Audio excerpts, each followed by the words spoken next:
الشيطان الرجيم. بسم الله الرحمن الرحيم. وإذ قال إبراهيم رب اجعل هذا البلد آمنا واجنبني وبني أن نعبد الأصنام رب إنهن أضللن كثيرا من الناس فمن تبعني فإنه مني ومن عصاني فإنك غفور رحيم. ربنا إني أسكنت من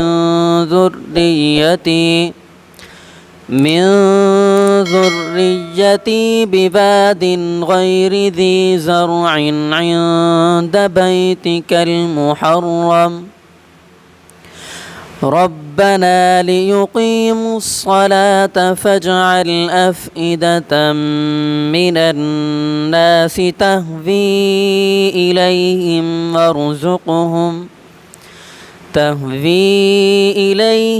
وارزقهم من الثمرات لعلهم يشكرون.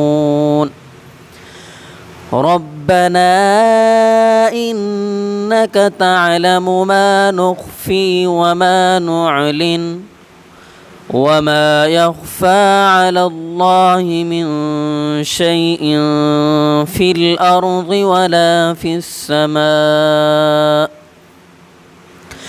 الحمد لله الذي وهب لي على الكبر إسماعيل وإسحاق إن ربي لسميع الدعاء.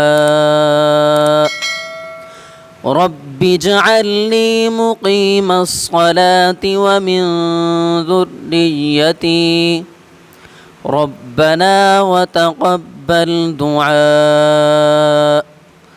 ربنا اغفر لي ولوالدي وللمؤمنين يوم يقوم الحساب. صدق الله العظيم.